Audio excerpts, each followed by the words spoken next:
আজ আমি আমার বড় ছেলের পালের মুরগি জব করব, সেটাই আপনাদের সাথে শেয়ার করব। আমার মা মুরগিটা ধরে মা আর বড় ছেলে জব করবে। আপনার মাই দেখাচ্ছে, বড় ছেলে আসতে চায় না ভিডিওতে সচরাচর, আপনারা দেখতেই পারেন ছোট ছেলের ভিডিও বেশি। এখন মা মুরগিটা কেটে পিস করে সুন্দরভাবে ধুয়ে আমাকে দিবে। পরবর্তীতে মুরগির ছাল পা পাখনা বেছে সুন্দরভাবে কেটে পুড়ে সব কিছু ঠিকঠাক করে দেবে, আমি রান্না করব। তো কাটার মাঝখানে চারিদিকের পরিবেশটা আমার খুব ভালো লাগতেছে, ভিউটা ওটি আপনাদের সাথে শেয়ার করলাম। এই কবুতরগুলো আমার বড় ছেলের অনেক শখ। এই মুরগিগুলো বড় ছেলের, সেই কুকুর বিড়াল হাঁস মুরগি তারপরে কি বলে পাখি সব কিছু নিয়ে থাকতে পছন্দ করে। মাশাআল্লাহ এই গুণটা আছে তার। মার মুরগি প্রায় কেটে ফেলছে, এখন শুধু ছাল পাখনাগুলোই কাটা ধোয়া বাছা অপেক্ষা। এদিকে মায় সুন্দরভাবে কেটে ধুয়ে বেছে দিচ্ছে।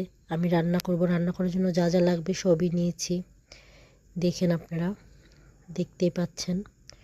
এগুলা দিয়ে আজ রান্না করব, আরও মশলা দিব, যখন রান্না করব তখন দেখতে পারবেন। রান্নার জন্য একটি ফ্রাই প্যানে পরিমাণ মতো তেল দিছি, তেল গরম হয়েছে, পেঁয়াজ কুচি, গরম মশলা, এলাচ, দারচিনি, তেজপাতা দিয়ে দিছি, পরিমাণ মতো আদা বাটা, হলুদ গুঁড়া, মরিচের গুঁড়া, লবণ দিয়ে পরিমাণ মতো পানি দিয়ে মশলাটা ভালোভাবে কষিয়ে নেব।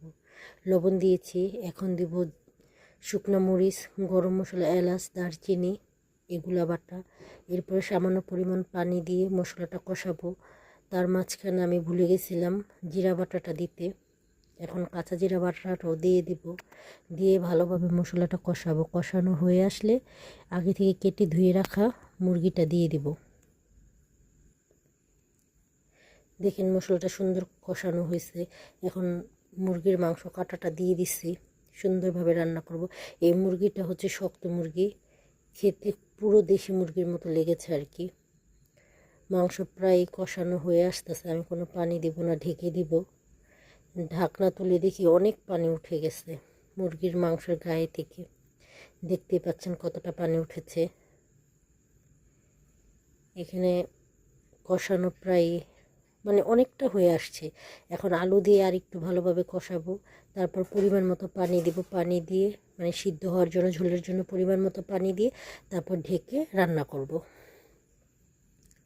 দেখেন আলু দেওয়া তো আলুর গায়ে থেকেও মনে হয় পানি উঠছে, বুঝতেছি না।